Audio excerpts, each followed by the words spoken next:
3, 2, 1. This is Chargers Unleashed Podcast.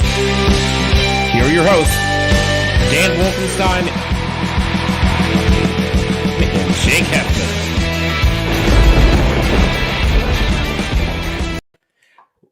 Welcome to Chargers Unleashed. Dan Wolkenstein here, and subbing in for Jake Hefner is friend of the show, founder of LAFB Network, Ryan Dyrud. Ryan, how's it going, man? Happy New Year. What's up, man? Happy New Year. I not quite as good looking as the great Jake, but happy to be on here to talk some football with you. So thanks for having me. I think you're easier on the eyes than both Jake and I. I'll give that to you. So don't you be I don't know about that. So Ryan, we've got a huge show today. Obviously, today's show is brought to you by Tick Pick, Golden Road Brewery, Charger Bolt family, as well as all of the friends and family that we have at UFC Fit in Temecula. So Ryan. Yes, sir. I know, I believe you just came back from holiday vacation from hometown in Colorado. Big matchup, Week 17, Chargers versus the Broncos. How are you feeling about this game? I mean, I know must win is a cliche around the NFL, but I don't think there is any more of a must win than this week. Yeah. I mean, I talked a lot about it on my show previewing it, and Chargers basically went out, get some help. They can still make the playoffs. So I think after that bad loss to Houston, a lot of people kind of threw in the towel and said, well, there it is. And it was a horrible loss, but this team is still definitely vying for a playoff spot, and they get a Denver team that I'm sure we'll get into, but has a ton of guys out on COVID this week. They're basically had been eliminated after losing last week, so they don't have much to play for other than spoiler. So it's still a divisional game. Broncos seem to play really well against the Chargers out of all the teams in division. That seems to be the one team the Broncos tend to beat more so than the Raiders or the Chiefs. So it'll be a tough battle for sure. But yeah, I mean, we don't have to get into this, but I was just super bummed. I was supposed to be there. We were all going to be hanging out, our wives, and last minute we woke up today, all of us sick. So we will not be able to go tomorrow, but I'll be watching. I'll be watching from home, seeing what all goes down. So it's Well, you'll be there in spirit, but I'm sure there'll be a ton of Chargers fans. I know the last game I went to live was the Chiefs game, and man, that was electric in terms of the atmosphere. Chargers fans showed up. No doubt that's going to be the same for this game as well. We are live, so if we have folks that are joining us wherever you are, feel free to reach out, comment, send us a quick question. If you guys have any, we'll try to bring them in as we go through the episode. This will be kind of a quick one today. So Chris Harry came out with a tweet the other day that basically kind of summarized where the Chargers are at. You mentioned kind of the Chargers needing some help. And basically what he had said was, and this is what is most important for Chargers right now, if the Rams beat the Ravens and the Titans beat the Dolphins, both of which I think can very easily happen, Lamar Jackson probably isn't going to be playing, and I think the Titans are better than the Dolphins. And the Chargers win, we control our destiny. We being the Chargers. I mean, you mentioned it. A lot of people kind of gave up a little bit or wind out of their sails after that Broncos loss or after that Texans loss. Chargers are in it, man. They're getting a lot of people healthy. You mentioned all the players that Chargers had out for COVID. Got a whole bunch of players back. We got names that we really needed. Joey Bosa, Mike Williams, Derwin James, Nazir Adderley. Our kicker's now back. I think the only big name that I think is still off is Andre Roberts, which funny to say that we're hopeful that a kick returner could come back. But not COVID related, but I think he's questionable also, which is a big one. Yes. And also Jared Cook is out due to COVID. So all hands on deck. And then looking at Denver, they have some folks out. I believe Cortland Sutton is now scheduled, or at least looks like he's going to be playing, but I believe Tim Patrick is out. I think Jerry Jeudy is also out. Tim Patrick, Jerry Jeudy, Bradley Chubb, Bryce Callahan, Caden Stearns. I mean, they're half their rosters out. They have, I think, 19 on the COVID list right now as it stands. So yeah, they're shorthanded. As exciting, or as exciting, but as much as you'd like to think, oh, Chargers should win this game, we just lost to the Texans. Yeah. So, there is no gimme in the NFL, and I think this last week was kind of proving that. So look, we'll go through kind of a quick Broncos offense versus Chargers defense, then Chargers offense versus the Broncos defense before we kind of go into keys to the game and bold game predictions. But looking at kind of the Broncos offense, and I'll ask you because I know you know this Broncos team more than most people that we have on the show. How do you see?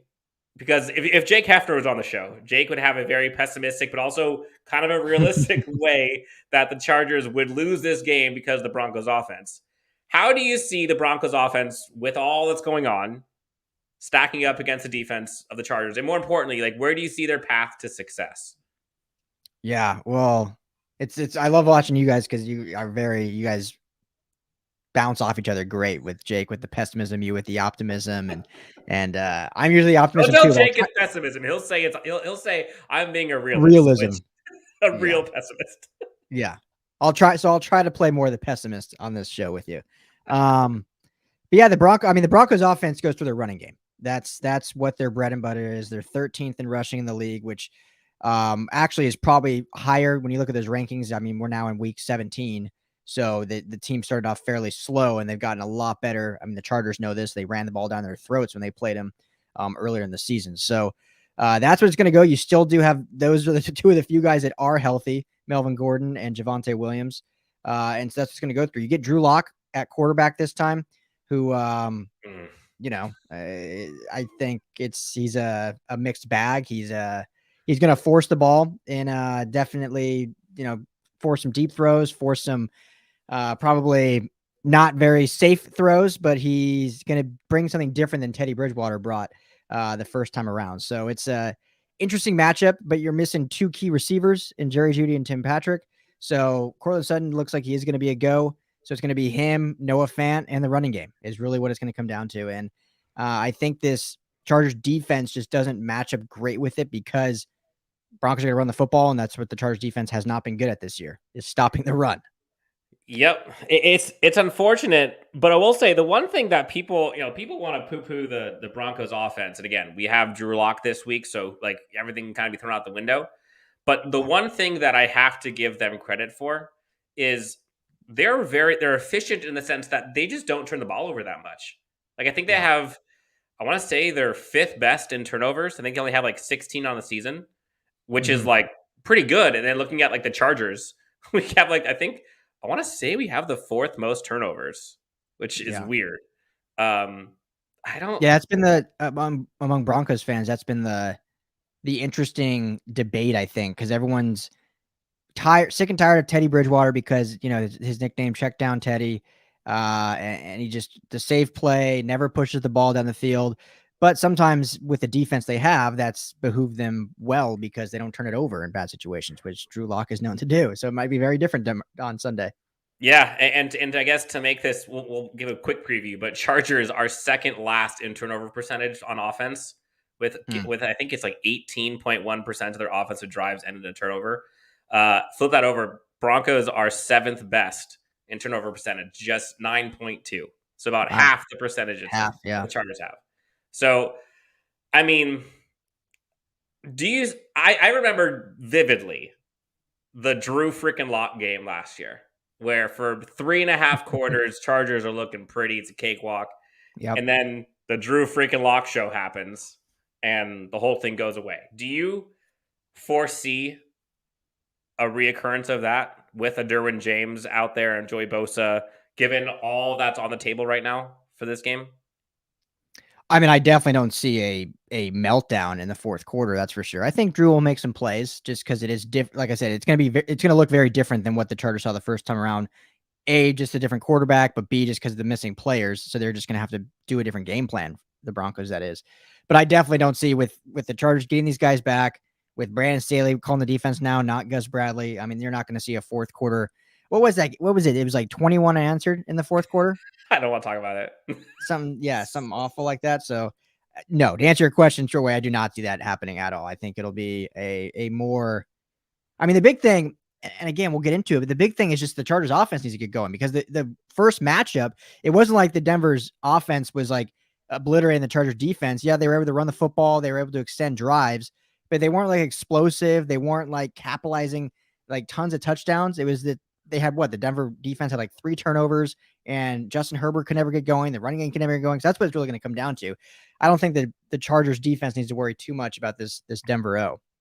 No. And look, like as weird as it is, like the Chargers' rush defense in terms of yards, like isn't that bad. I think they rank 18th, which like I'll take. I think they have like 1,800 ish yards that they've given up. Uh, and honestly, like the Broncos, I mean, their rushing attack is good, but like when you know what's coming and they don't have any receivers, like you would think you can key in on it. And since the bye, the Chargers defense, especially run defense, has looked better.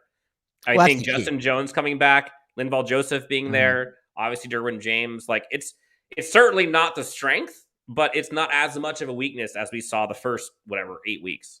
Oh yeah, and that's the key. Because I think when I looked it up, I think they ranked total 29th in rush defense, giving up 140 per game or something. Jeez.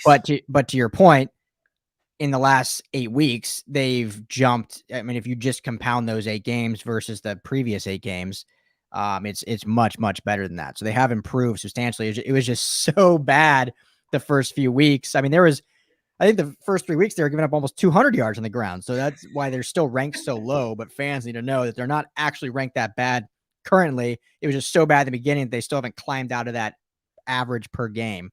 And yeah, with Justin Jones, I think I saw that when he's on the field, the Chargers defense gives up like 3 yards per carry, as opposed to when he's off the field, so either injured or out of the play, they give up like 6 yards per carry. So he might be the most instrumental player to this defense, not named Derwin James. That's how important I think he's been to what this defense is able to do.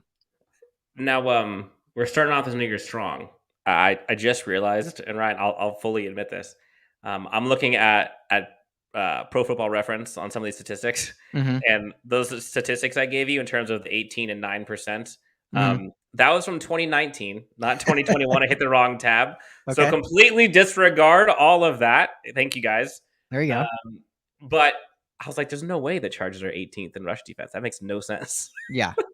Well, when you said it, I'm like, I'll correct them later on. Yeah, they're 29. Yes, no, please, thank you. So switching over to the Broncos defense and Chargers offense, and you mentioned it before. Like, I think I don't want to put the Chargers defense off the hook, because I think everyone who watched that game last week knows that like the Chargers offense, like they didn't do well all game, but I think when it mattered towards the end of the game, like they got plays, they got touchdowns, but the defense just could not get off the field. Granted, there was a pick six at the end of the game that's kind of in garbage time when it was kind of over already, but you cannot give up 34 points plus a pick six to the Houston Texans. Like, you just can't. And people were getting upset. You heard people talking about like getting upset for kicking field goals and stuff against the Texans. Like, what happened to fourth and Staley? Like, you're not expecting to have to score 34 points, 42 points against the Texans in the first, second, third quarter. So like, it goes out the window. So the Chargers offense, like, have they been good in every game? No. Were they good enough in the last game to win? I think they were. But the defense just has been a sieve. And I think that was probably the most heartless game I've seen from the Chargers. And I think you heard it was Austin Eckler who talked about, like, they just didn't have any sort of leadership in the locker room the entire game. Like, there are so many guys out. And sure, you can have guys like coming in, step up and everything, but like there was just no, I'm sure people were playing hard, but there just was no grind. There was no like desperation. Yeah. And I think that's because there's a lot of players out there that aren't ready, that aren't in that mode. Sorry to cut you off, but one thing too that I think I know fans know this, they're not dumb, but they may not think about, because even I had to like think about it too, is when players are out on the COVID list, it's not like being injured where they're still there, like on the sidelines. Like, they're at home. Like, they don't even travel with the team. So that leadership in the locker room you were referring to, none of those guys are there. So you're going from a 53-man roster or a 47 whatever on game day, and you're down to like players from the practice squad that are all up with you in the locker room. So it's just there's no excuses to losing to a team like Texans. So I'm not trying to make an excuse, but you have to unpack everything as to why it happened. And one major reason is, like you were mentioning, that lack of leadership is because those guys, even though they're not suited up, they're legit not with the team. They're sitting at home playing PlayStation or watching the game from their couch.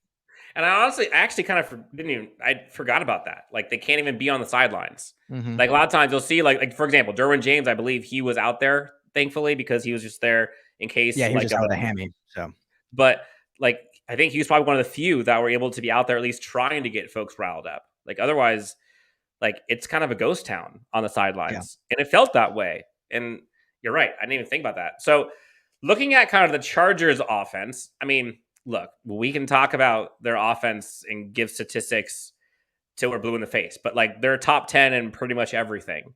mhm. Uh, and then flipping it over, like the Broncos defense is pretty much top 10 in everything. Um, Now, granted, Von Miller's no longer there. Bradley Chubb is out. Is Justin Simmons, is he in? Do you know? He should be in, yeah. Okay. But Bryce Callahan's out, which is a huge piece in the secondary. I think you're right. Like at the end of the day, like this is kind of one of those all hands on deck moments where like we'll see what the Chargers are going to be able to do.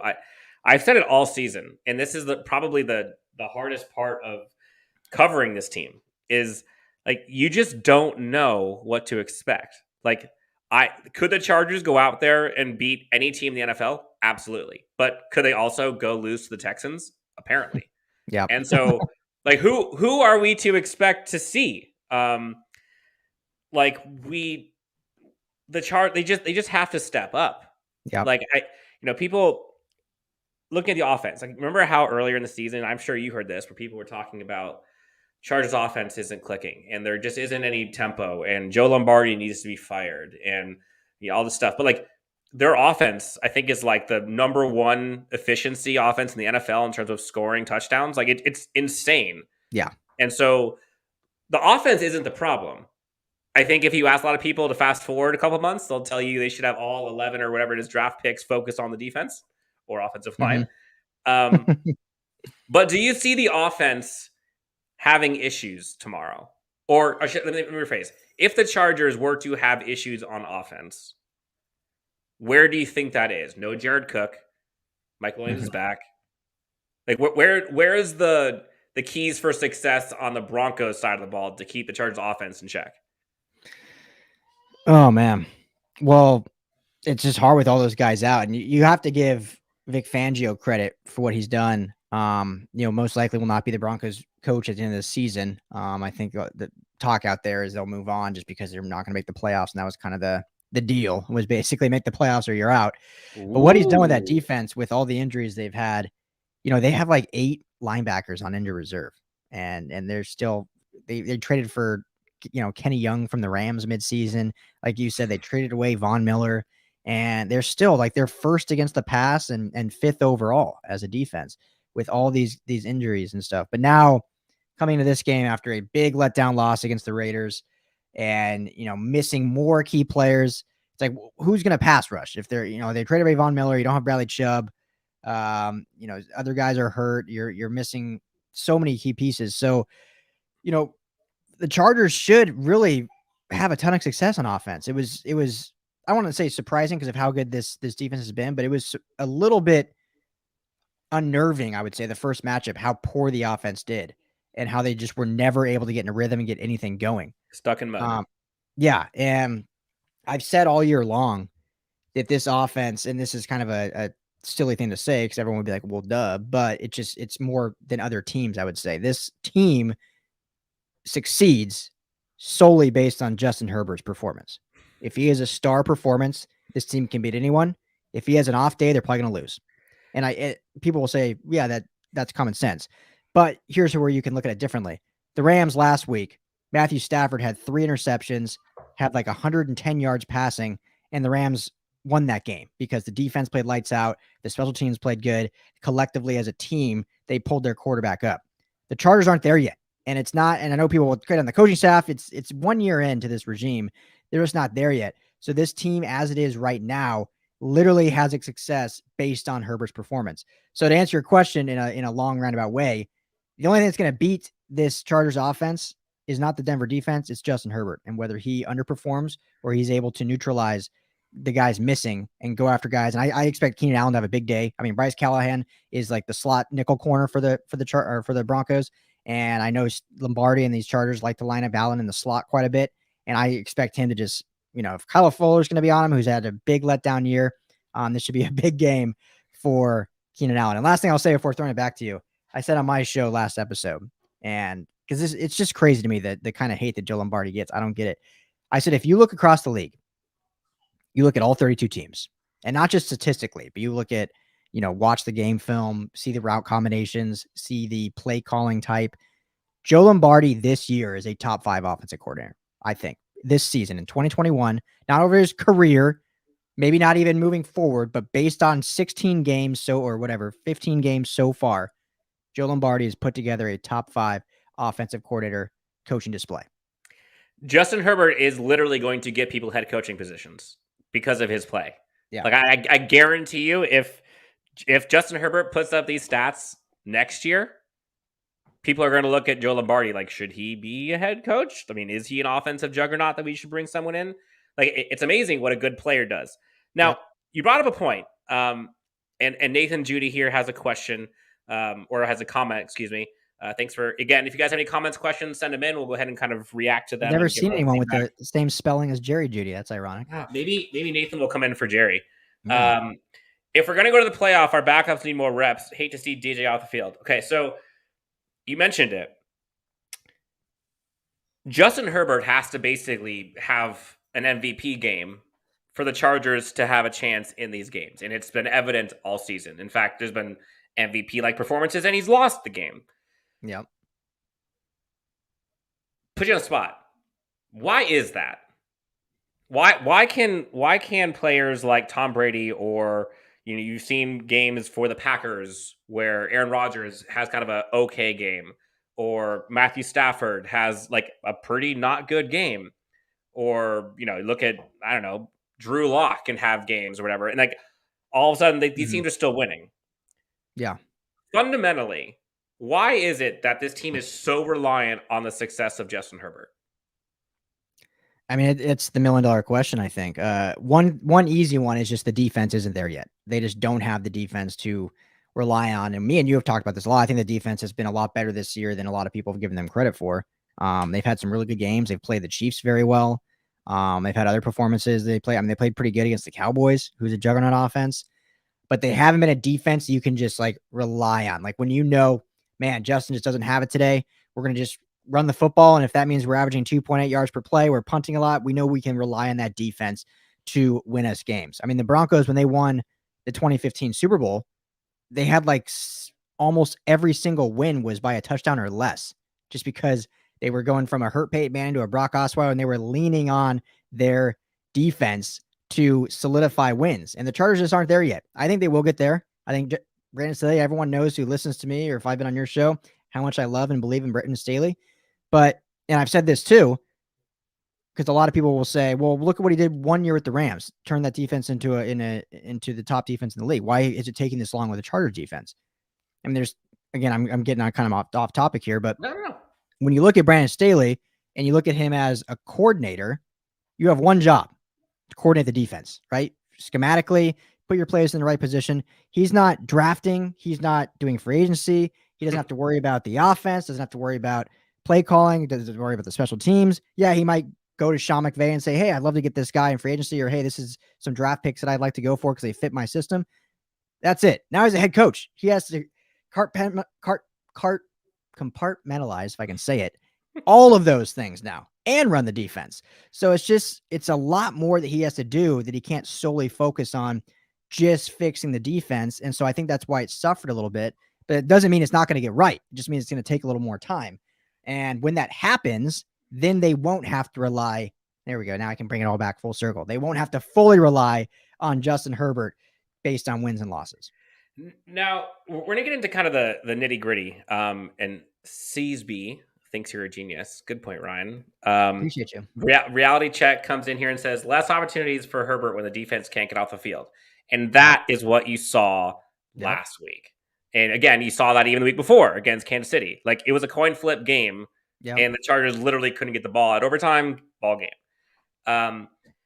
We had Nick Hardwick on the show earlier in the season, and he said, pound for pound, player for player, and Nick Hardwick knows this stuff, player for player, the Chargers have more talent than the Rams did last year. Now, I mean, you look at players on like defense or on the whole team? on defense Okay. specifically. And you look at players like Nazir Adderley, Asante Samuel Jr., Derwin. I mean, we all know the team. Yeah. We've said it for years that the Chargers, if you take their A squad, I would put their A squad against any other team in the NFL. Mhm. But like most teams, your A squad is going to be healthy all year. B squads, I'll still kind of take. But you get to the C, D squad, like our team, it just is not good. Evident last week against the Texans. Like No their team is. their C players are better than our C players. I would have thought that a Brandon Staley type team would be coached up better than we saw last week. And again, I get Cove, I get any given Sunday, I get all that stuff. But I would have thought that Staley would have brought up the depth more.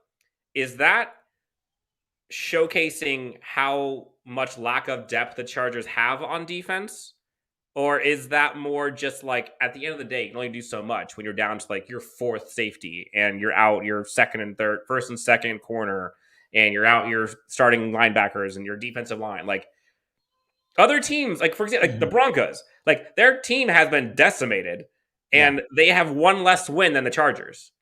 By all means, like the Chargers team has been healthy this year. Yeah. Like how is that possible? Yeah, it's a great question. It's a frustrating one because, to be fair, and I'm a very optimist about this coaching staff, but to be fair, that's a true criticism. Like, how are they not better coached up past the stars of this team? And it's one that, how do we answer that? And I just think it's one of those we'll see more in year 2 of this team, because they are defensively. Let me just say this, defensively wise. And again, I compare to the Rams just because it's easy, because that's where Brandon Staley came from. And for folks who don't know, Ryan is probably one who knows more about Brandon Staley than almost anyone who covers Brandon Staley. He was with him with the Rams, and Ryan has covered the Rams since he's been there. So if there's one person who knows about Brandon Staley and what he could bring, it's Ryan. So the floor is yours.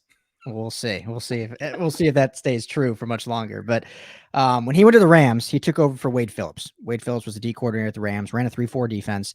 Everyone knows Wade Phillips. He'll probably be a Hall of Famer, as he should be. Great defensive mind. He comes in.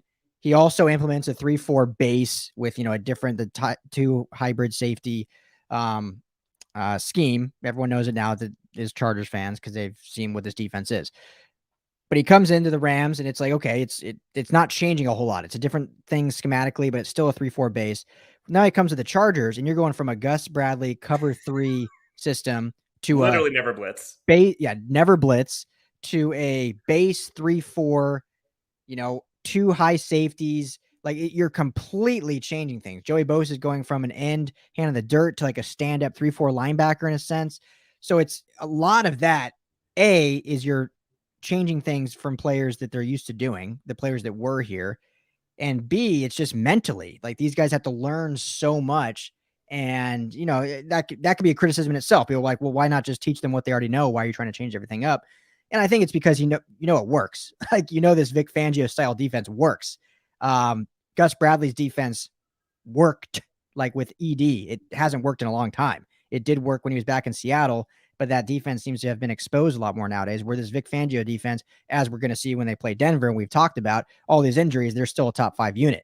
So Staley, coming from that tree, coming from that mindset, knows it'll work. It might just take time to get implemented.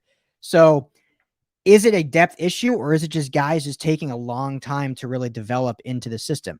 The other thing I'd say, Dan, and again, I'm not trying to make excuses, because losing the Texans is inexcusable. It was just a bad coach game. The coaching staff coached bad. The players play bad. But when you just try to, but just trying to appeal it more and give some explanations to it. Also, where was I going with this? No, I'm just talking myself in circles, I think. But I will. I'll let you get your thoughts for a sec. Thank you. We had Kenneth Murray. We had Kenneth Murray on the show, and I know he's had a down year, if everyone can call that out. But one of the things he mentioned that I thought was interesting was, in the Brandon Staley scheme, he mentioned that now, this year, the coaching staff will have literally like 3 different defensive plays called at once, depending on what the offensive lineup is. So when the offensive when the offense on the other side lines up, the Chargers have 3 plays they have to go on defense, and then depending on where they line up, whoever has the green dot will go ahead and call which one it is, and then boom, they have to go like immediately. So every player on the defense has to know 3 plays at a time. So I mean, it's not easy. I'm not giving excuses. Like, it's obviously hard, but like, to your point, there's a lot of like come up from this. You can't just like bam pick it up. Yeah, and Craig Smith I'll give you your floor here. Craig Smith comes in, and to your point, he kind of agrees with you. Craig, shout out, by the way. Thanks for listening in. Staley will have the defense humming over the next 2 years. He basically has to repair everything Telesco neglected depth-wise, which shots fired. We'll talk about the depth-wise in a second, but Ryan, did you remember your point? Yeah, I'll just be quick with it. But the other thing I was going to say is, knock on wood, this Chargers team hasn't had that like significant injury, like a Derwin James out for the year or whatever. But they still have had many injuries. Like, it seems like every game they don't have their starting 11 on defense. Like, not a single game. I think I can't remember if it was Popper that tweeted out or someone did the how many different like 67 secondary combinations they've had.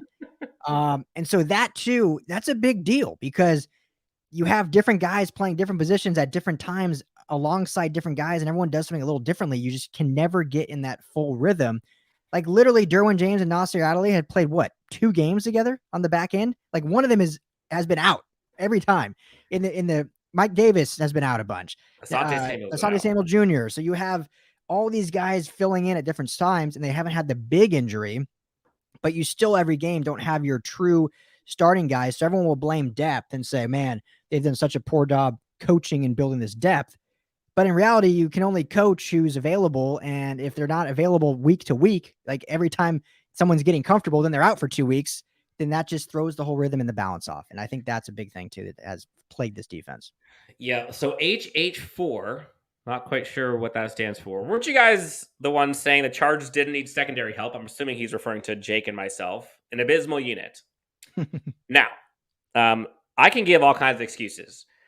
If the Chargers have Mike Davis, Nasir Adderley, Asante Samuel Jr., and Derwin James, and Chris Harris, if they have those 5 guys out there, I like our guys. I like our chances. I don't think they need more help than that as a starting 5 in the secondary. Now, have they had that all season? Like you said, arguably no. Could they get more secondary help, i.e. like a Mark Webb, who they got hasn't been able to play all season, seemingly, which is horrible. Who have they been able to have Alohi Gilman out there many times? You've seen Keeman Hall's been hurt. Tavon Campbell has not been playing well. Like, the depth part, and maybe that's a miss on my side. Like, do I think the starters need help? No. But could we use 5 more corners? Absolutely. Like, I'll take that now. So, sure, the Chargers need more depth. To the question we saw earlier, where do you see the Chargers kind of like, where is their weak point depth-wise on defense? Like, obviously, secondary has been crushed by issues all year, but like they've also had like so many injuries that like you can only have so many guys on a 53-man roster. Like, what are you going to do when you're down 4 guys in one game? Yeah. Well, and just last thing on the depth thing too. And I just think it's hard. And a lot of people don't, you need to think big picture and look at the whole NFL. Like how can you be like, you can't have a starting quality corner as your corner 4. You can't afford it. I know the Chargers will say, well, we have $55 million cap space, but that's not how the NFL works, where you have like your 4th and 5th are starting quality corner. There's going to be a drop off. Watch the Vikings game when you see Justin Jefferson and Adam Thielen on Tavon Campbell. They find the number 4 guy and they just go after him all game. And that's with any team. Like, find me a team, we'll talk specific playoff team. Find me a playoff team out there right now that is like, man, they're missing their top 2 or 3 secondary guys, but they're so good at depth that their 4th and 5th guys are just still Pro Bowl candidates. It doesn't happen. It's because those teams stay healthy. They have their starting guys in the secondary. Green Bay, who's the top team in the NFC right now, like their secondary, like Jair Alexander is one of the best. He's been a little banged up, and their secondary has dramatically gotten a little worse because of that. I mean, it's just, that's the way it works. Unfortunately, I know people want to say, man, look at this depth, but it really just comes down to your top guys need to be healthy, need to be out there. Now, there's other ways you can mask that, obviously, and improve that coaching wise and change schematically a little bit and try to do different looks where you're not having Tavon Campbell on Justin Jefferson. There's certain things you can potentially do, but when you're down, weren't they down what, 3 guys? They were down. Was Derwin out that game too? I'm trying to think back. I know they were out both Mike Davis and Asante I think Samuel. Derwin left that game in the second half. So they were down their top 3 secondary guys. Like at that point, you're just like, it's the NFL. Like Asante was out, and so was Tavon Campbell, or so was I want to say Derwin was also out, and I want to say Nazir Adderley may have been on too. I don't remember, to be honest. I don't want to say anything wrong. Yeah, but it comes to a point where you got to look like the other team has ballers too, and we can't have star players as our 4th or 5th depth pieces. So yes, the depth is an issue. Yes, there's things they can do. To answer your question, I guess, what's the biggest weakness? It's hard because obviously the rush defense is still ranked worse, but I think they have decent depth there with some of the guys that have come up. But it is a significant drop off from Justin Jones and Linval Joseph. I think that drop off seems to be bigger. Everyone points to secondary, but the drop off from Justin Jones and Linval Joseph to the next guys, I think, is bigger in my opinion. Yeah, I think the stats, I forget what it was, but the stats for yards per rush when Justin Jones is in versus out, I think it's like 2 yards worse. It's like 5.6 with, or something like that. I think I saw a Daniel Popper tweet. 5 point something with Justin Jones out, 3 point something with Justin Jones in. I mean, he's that big. Okay, last call for questions and comments regarding this week. This tomorrow, actually, game versus the Broncos. Yeah. We have some comments here. Ryan, let's go ahead and kind of get some quick comments before we get to our keys to the game and predictions. Quick question.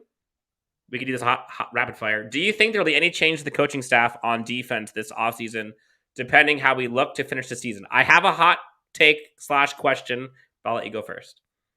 I don't see, no. I see no changes whatsoever. If Vic Fangio is let go, could you see him being brought in? No slight to Ronaldo Hill, but could you see him being brought in?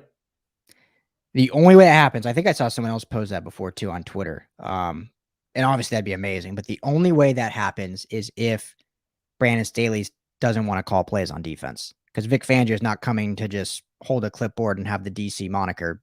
Vic Fangio is running a defense in his next job. And so if Brandon Staley says, you know what, I'd rather just, facilitate and be head coach and kind of be able to have my nose on both sides of the ball, then I could, maybe that would happen. They're good friends. Obviously they go back. That's where Brandon Staley got his shot. That was his, like, who he looked up to in coaching. So it makes a lot of sense schematically. It'd be zero change whatsoever, but it would have to be Staley saying, I don't want to, like, the defense is now yours and I'll just be head coach, which I don't see that happening. I think Vic will be a DC for an offensive minded head coach, just because that basically he'll run the defense. Head coach runs the offense, but certainly it'd be interesting. But yeah, I personally don't see it happening. I would love it. You're probably right. I don't see Brandon Staley relinquishing everything, but like amazing to have both of those guys on the same team. I mean, we saw what happened last time. Like it would be sweet. You very sorry, just the last thing. You very rarely see a defensive minded head coach get fired and then go and become a DC for another defensive minded head coach. They always go to then an offensive minded head coach. That's just kind of how it works. Interesting. Okay. Well, we shall see. HH4 does not like this defense, thinks it's horrid. Look, the Chargers defense has not been playing well this season, but it's kind of like they play off kilter, it seems, all the time, or everyone's out on COVID. Like, their rush defense will be great, and they get burned because Tavon Campbell's on them. Their pass defense is fantastic. They get burned for 250 yards rushing. They blow it on 4th downs every now and then. Like, it's been kind of weird, but like, in short, no excuses. Like, the defense hasn't been that great. Like, I think their statistics are a little bit worse than they actually are sometimes, other than a few games. Like, that. Take the Texans game out for a sec. Brandon Staley, everyone talks about like the Chargers. We'll go to the secondary here in a bit, but everyone talks about Brandon Staley and like our rush defense, and our rush defense isn't that great. We're giving up. We're getting gash. If you know Brandon Staley's defense, I think he calls like the 1.5 gap technique, where basically he wants folks to be able to take up 1.5 gaps. And essentially what that allows for folks to do is be able to get short yardage, i.e. 1 to 3 yards a carry, but it should be able to keep it at those short chunks where they end up having to not be able to get like those huge plays and keeping Mhm. everything in front of you, and therefore causing teams to have to pass on third down. Justin Jones has been out there for a lot of times. Mhm. And so that goes from 3 yards to, as we said, 5 point something not working. Now, could that be a depth issue? Absolutely. But still, that stuff takes time. Yeah. At the end of the day, defensive line needs to step up. Secondary needs to step up. But again, they've been out. Like, it's hard to. I think the part, I'm just going to be honest. I'll be completely transparent. The thing that has been most frustrating covering and watching this team is, and I mentioned this to Jake, I think offline, for how much talent the Chargers have and for how good this team is, and for, Justin Herbert, Brandon Staley, Derwin James, Joey Bosa, Mike Williams, Keenan Allen, Austin, it just goes on and on and on. Mhm. You are tied with the Raiders. Yeah. Like, the Raiders, like the Dolphins have the same record as you. You're 1 game ahead of like a team who like, doesn't have a quarterback, i.e. the Broncos. Like, Mhm. you how? Like, how is this team 1 game or the same as some of the other teams, which I would take ours every day of the week? Mhm. Like, is that like, I don't know the answer, but I think that's probably what's frustrating to a lot of people is like, how is this possible? Like, there's always some different way the Chargers can mess something up. This is a new team, but Yeah. I don't know if it's just parity this year, which I think it is part of that. COVID has certainly messed things up, but it's just been a strange year. Okay, so Dan, it's frustrating because it's the inconsistency. Some weeks it's like, holy cow, this is a Super Bowl contending team, and some weeks it's like, well, this is the old Chargers, this is the Anthony Lynn Chargers. So it doesn't make any sense. And the thing I'll say though, for fans out there, I know it's hard to look at this because of I think the loss to the Texans was so bad that people just said, here we go again. This is the same old team. But still, if they went out, beat the Broncos, and finished season against the Raiders, and this team goes 10-7 on the year, regardless if they make the playoffs or not, any fan out there, I don't want anyone making excuses now. If you would have came back in July or August and said, oh yeah, you guys are going to go 10-7 in Staley's first year as head coach, everyone would have been like, that's great. That's a great first year for the head coach. So I know it's been a roller coaster and frustrating, but you look at the overall picture and what they're building, there's a lot of good things that, we're not making excuses, everyone out there listening, but you got to look at the positive of it and try to spin it in a way that, okay, let's look at some good, and then we can be critical of the bad. You know what I'm going to do, Ryan? I'm going to switch us for a sec because you just became Chargers homer with that positive, optimistic outlook here. This is incredible. I like this. Okay. Look, I would say 10-7 is good. I've said from the beginning of the season, I think 10-7 gets in. I really do. You're right. I thought going into last week, Chargers had to win 2 of 3. Certainly didn't think that it would have to be the last 2. Yeah. But one thing I will not allow, anointing Staley as a defensive genius was premature. Incorrect. I apologize, but that is incorrect. Yeah. He is a defensive genius. You can ask anyone who has played for him or who has coached with him. He is that guy. I know you're in your feelings, but like, pump the brakes a bit. To everyone's point, like, there are some issues, there are some timing things, got to get folks up. This is his first year as a head coach. Got a lot of things to figure out. He's going to have a whole set of draft picks, which I'm actually super excited to see what he ends up doing there. Whole offseason with a crap load of cap space. Like, it's 1 year. And right now, the guy's already won 8 games. So, chill. Okay. And again, looking at what he did with the Rams, I'm sorry I keep comparing it. It's it's an easy comparison. The Rams defense last year was pretty much completely healthy the entire year. Like, their defensive line, Michael Brockers, Morgan Fox, Aaron Donald, Leonard Floyd on the edge, Jalen Ramsey, Darius Williams, Troy Hill, John Johnson on the back end. Like, none of those guys missed time. None of them. That is so key. And I know people think like you can't use injuries as an excuse. It's not an excuse. It's a reality. The good teams stay healthy, and the Chargers on defense have been banged up all year, have the most combinations in the secondary of any team in the NFL. So yes, Brandon Staley is a defensive genius. It hasn't worked sometimes, and they've also just haven't had the correct pieces out there every Sunday. And again, first year head coach, literally brand new everything.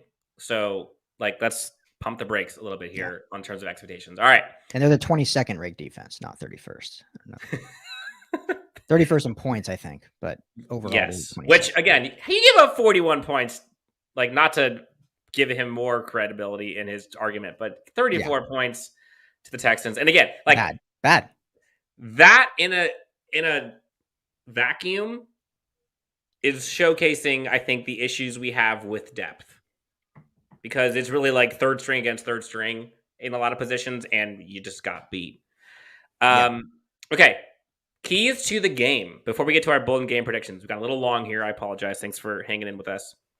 Again, for folks who are tuning in, Jake is out today, so Ryan has been gracious enough to fill in with his Broncos / Brandon Staley expertise, leading the ship here for LAFB.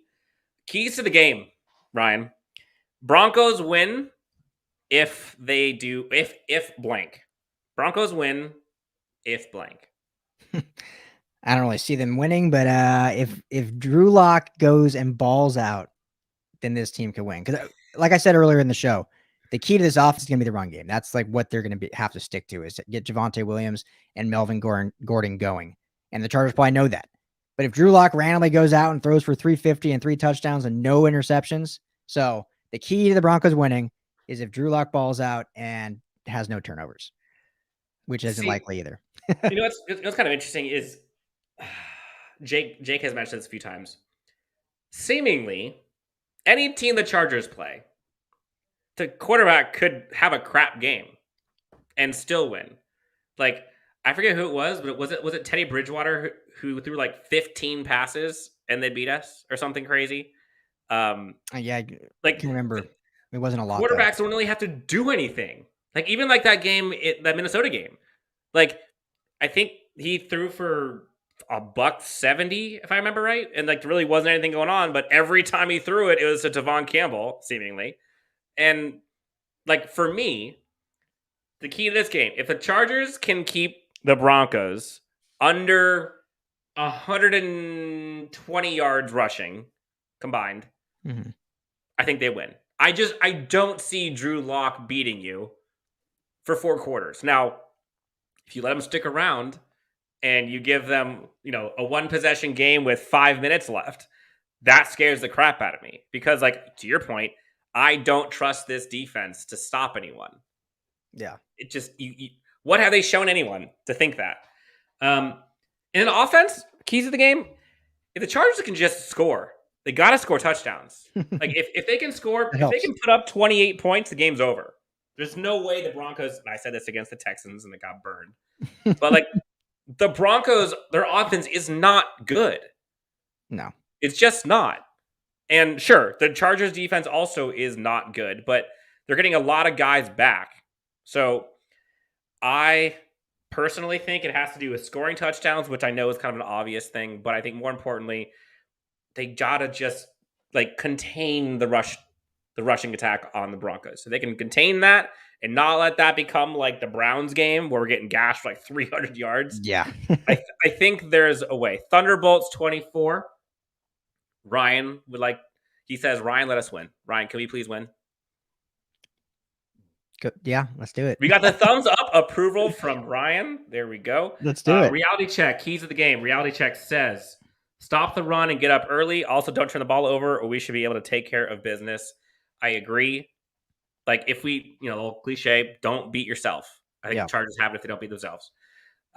Yes, Campbell, wow, couldn't talk. Campbell single-handedly has lost us 2 or 3 games.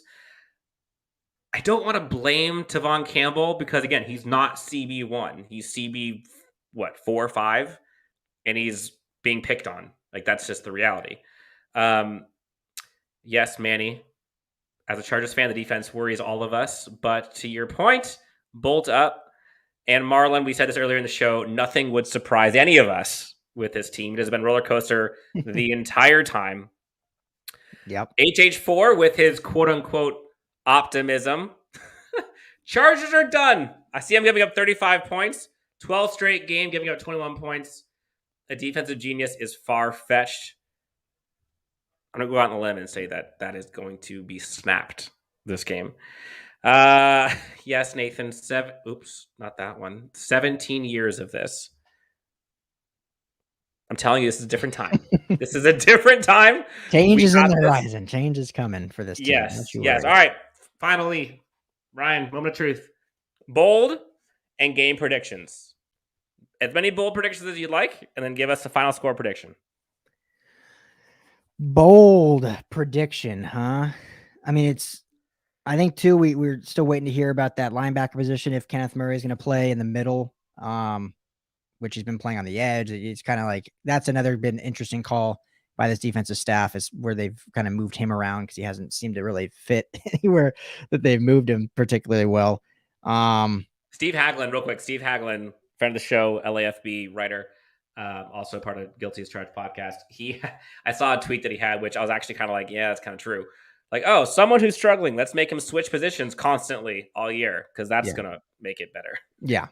So there's definitely been some things this coaching staff has done that's been a little bit head scratching. Overall, I love the unit, like I've said many times on this show, but yeah, that's one of those. So, but bold prediction, I'm going to go with Kenneth Murray gets a turnover in this game, whether it be a pick playing from the inside or a forced Melvin Gordon fumble, as he loves to do in the NFL.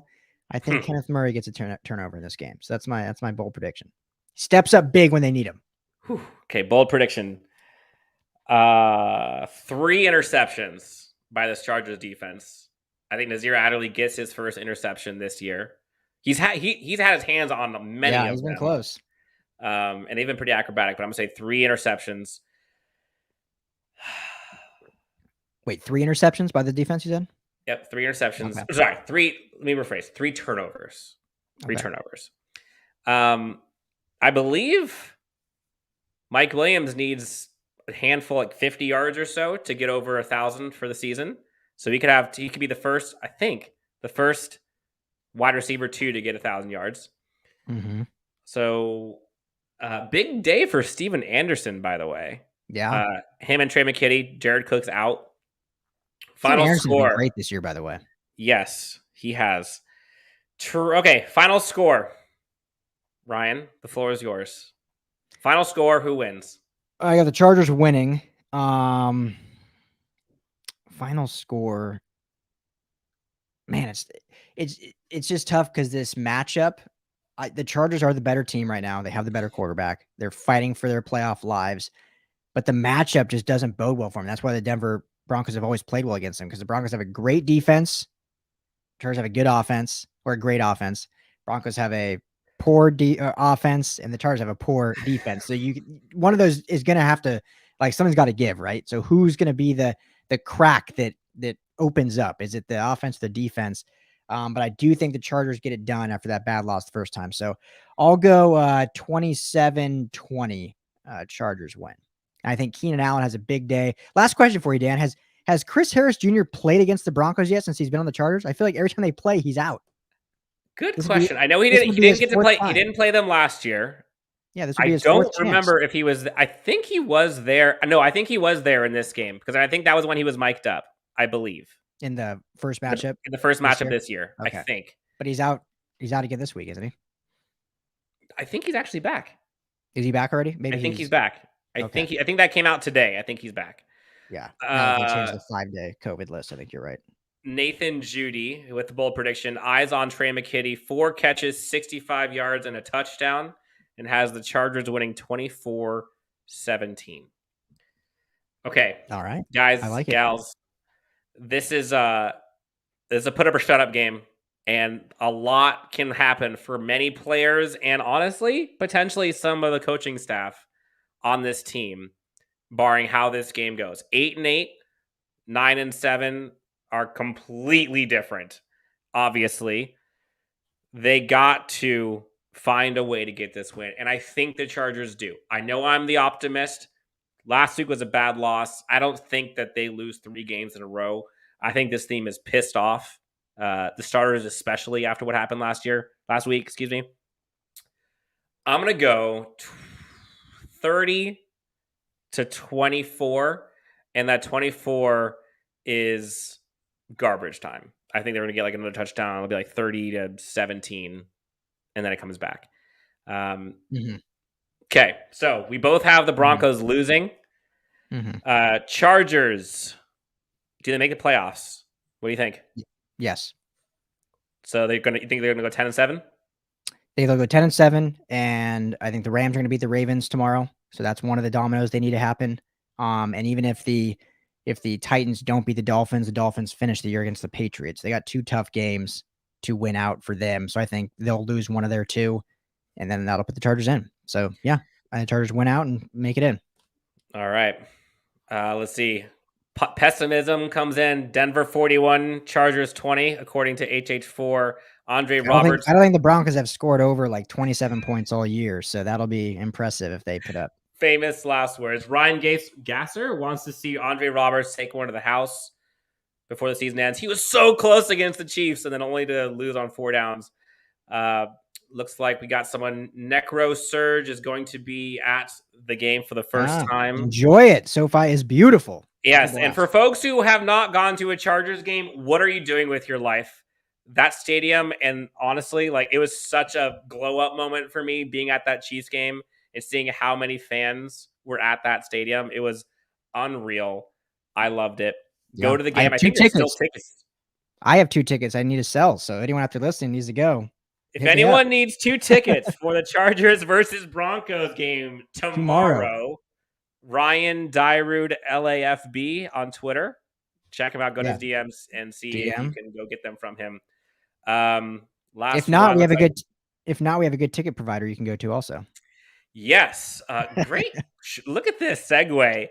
For folks who have not been to TickPick, if you're looking for cheap tickets without all the fees that you're used to seeing from the folks like, I'm not going to mention any names, go to tickpick.com/unleashed. You can get arguably the best prices, if not the best prices for sporting events, not just the Chargers, with 0 fees, and get yourself to some fun interactive games. I know COVID has been crazy. Mask up for those who are vaccinated, for those who have health concerns. I get all of that stuff, but be careful, be safe, but you can still have fun. Go to tickpick.com/unleashed and get to an event and go to a Chargers game, man. I don't know what people are doing. This year's been absolutely home game of the year. It's going to be fun. This is going to be fun. All right, guys. Again, Ryan, thank you so much for joining us. Folks, Jake has not been able to come in today. Ryan is doing an amazing impression of the pessimistic and the optimistic on both sides. So I commend you for that. You can find us at Chargers Unleashed. Again, Ryan Dyrud at Ryan Dyrud LAFB. Myself at Chargers Homer. Ryan, any last things you want to tell the good people before we log off? No, it's been, thanks for having me on. Appreciate it. Thank you all that have been watching this show and have watched or read anything at the LA Football Network. We've got a big 2022 coming. So happy New Year to all. Thanks for riding with us and can't wait to unfold our plans for the next year because it's some fun stuff. So thanks, Dan, for having me on. Look at that tease, of course. All right, that's going to wrap things up. Again, Ryan Dyrud at Ryan Dyrud LAFB, myself at Chargers Homer. You can find us at Chargers Unleashed on Twitter, Instagram, Facebook, as well as YouTube. Subscribe, hit the like button. Guys, thank you so much. Happy New Year to everyone. Stay safe. Good luck to everyone. Real quick before you hit in broadcast, I just saw last comment from our guy HH4 about Broncos putting up 28 on Staley's defense. One of those was a pick 6, so it was actually only 21 points. So boom, Pastor Tan had a pick 6 that game. So knowledge, yes. I also, but I get your point. I get your frustration, bro. I get it. Yes, for sure. By the Things way, need to improve. And HH4, great show. I'll be back to troll you next week. Can't wait. HH4, come back in. I can't wait to see you. Guys, thank you so much. Go Chargers. They need this win. We need this so bad. And Jake and I will be with you guys to go through all of the recap as we get through. Ryan, thank you so much for joining us. You're the best. We'll see you soon, man. Thanks, brother. Have fun. All right, guys. Peace. Go Chargers, bolt up. We'll talk to you guys soon.